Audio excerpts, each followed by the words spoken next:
So, how does a jet engine actually compress air? Now, this is the fundamentals to jet engine operations. It's included with fluid dynamics, fluid mechanics, thermodynamics, every single dynamic you could probably think of. But I'm going to give you a simple, digestible way to understand and remember how a jet engine actually compresses air and also why it compresses air.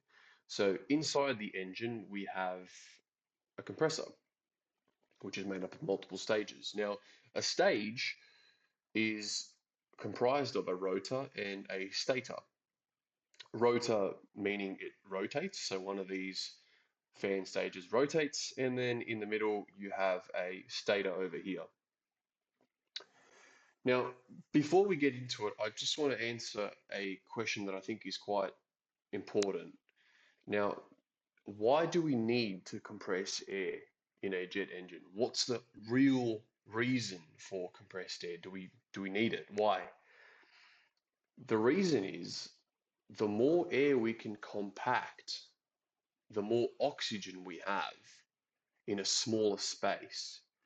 And when you ignite that with fuel, you release more energy and ultimately produce more thrust. That's the whole point of having a compressor.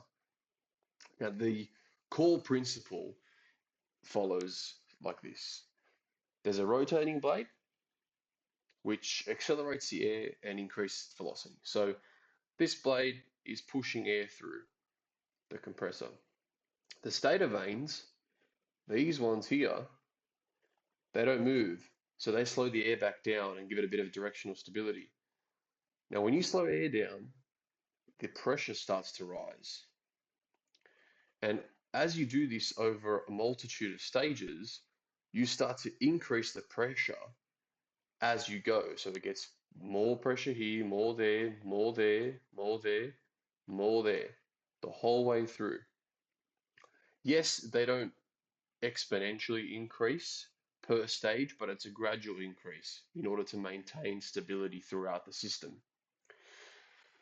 Now, why do we need to do it in stages? Why don't we just compress it all in once? Why don't we just have some massive fan at the front that just compresses all the air?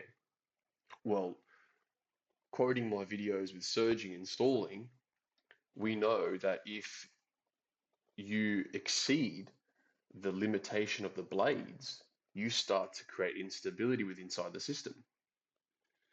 These blades can only handle so much pressure. So once you cross that threshold, you start to get things like a stall and even deeper, a surge.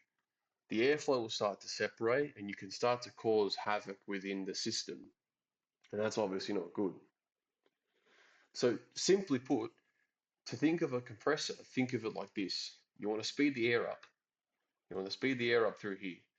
You want to also slow it down to increase its pressure and then repeat that throughout the whole stage until you get to here.